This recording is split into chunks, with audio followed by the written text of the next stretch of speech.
Mesdames et messieurs, bonjour. Suite et pas encore la fin de ce dossier Petro-Tim impliquant le frère du président Sall, l'affaire du scandale dit des 10 milliards qui occupe encore la une des journaux parus ce matin. Rewmi Quotidien nous parle ce matin de ses premières fissures notées dans cette plateforme citoyenne dénommée Aar Li Nu Bokk. Ce quotidien nous apprend qu'Imam Kanté il quitte le navire. Le désaccord est désormais entériné selon toujours Rewmi Quotidien car Imam Kanté il a officiellement acté hier sa démission de cette plateforme pour détournement d'objectifs. Toujours dans ce même quotidien, l'on nous parle du Grand Parti qui préconise une gestion transparente des ressources naturelles. Et muré dans un long silence depuis l'éclatement de l'affaire Petro-Tim, le Grand Parti de Malick Gakou sort du bois selon Rewmi Quotidien et réclame l'impérieuse nécessité d'une gestion transparente et efficiente des ressources naturelles. Et en parlant toujours de ce nouveau rebondissement dans le scandale des 10 milliards révélé par la BBC, Vox Populi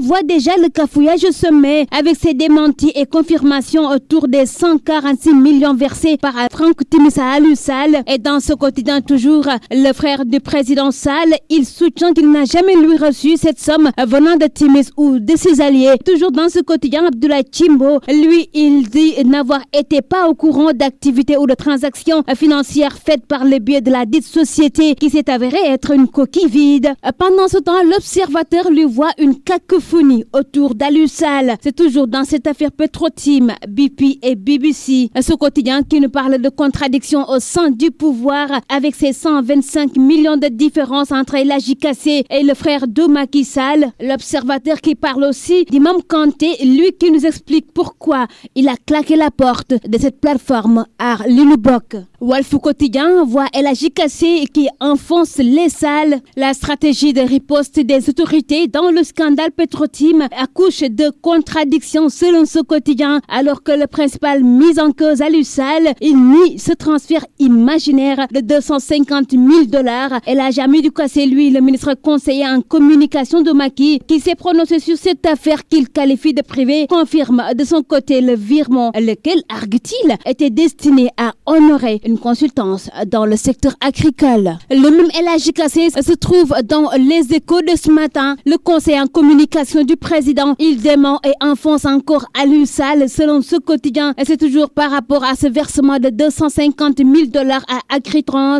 El Hadji Kassé, il parle de consultation dans le secteur agricole et Aliou Sall, lui, toujours dans ce quotidien, il nie avoir reçu un versement de 146 millions de Franck Timis.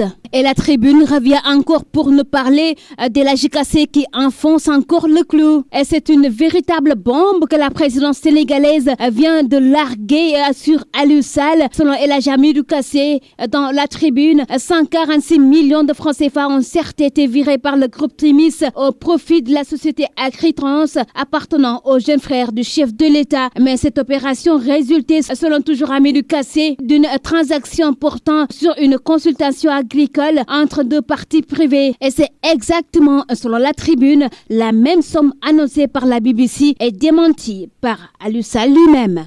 Et source A voit Hamidou Kassé qui commet un homicide sur l'une pour avoir enfoncé le frangin du président Sall dans les abîmes du pétrole sur TV5. Libération pendant ce temps, il nous apprend que le président Macky Sall, il assure et rassure. C'est par rapport à ses révélations sur le projet de loi des finances rectificative pour l'année 2019 adopté en conseil. Selon le président Sall dans Libération, le Sénégal renforce sa souveraineté budgétaire avant d'ajouter que les appuis budgétaires enregistrent une hausse spectaculaire de 229,9 milliards de francs CFA. La sortie de l'Union européenne contre le parrainage, c'est ce qui intéresse Sud Quotidien de ce matin, qui donne la parole à Thierno Alassane Sall. Lui, il parle de victoire de l'opposition. Le président du mouvement politique République des Valeurs, il a réagi favorablement à ce rapport rendu public par l'UE sur la dernière présidentielle. Interpellé par Sud Quotidien, Thierno Alassane Sall, il souligne que le gouvernement gouvernement n'a plus de choix pour constater le caractère inopérant de ce système. Il invite ainsi les Sénégalais à plus d'engagement dans les questions relevant de l'intérêt national. Dakar Times, pendant ce temps, s'interroge sur la plus grande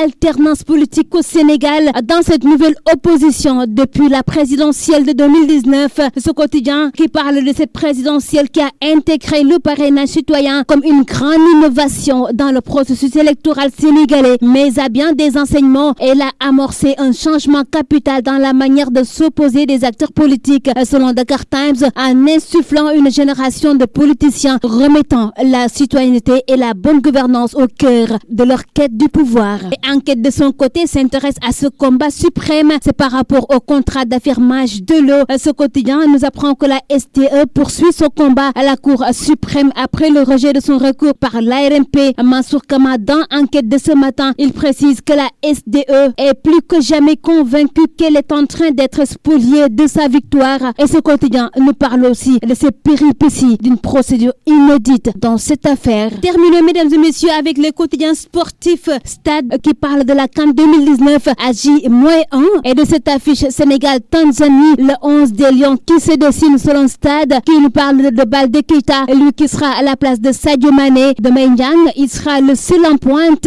et Krépin Diatta, lui, il conquiert sa place au milieu. Selon toujours Stade Quotidien qui précise que l'équipe qui va démarrer contre la Tanzanie devrait, sauf cas de force majeure, être la même que celle qui a entamé le dernier match amical face au Nigeria. Et le seul poste en ballottage, c'est peut-être au milieu entre Pape Alioune Ndiaye et Alfred Ndiaye. Voilà, mesdames et messieurs, qui met fin à ce tour des kiosques sénégalais. Merci à vous de l'avoir suivi et très bonne lecture à tous.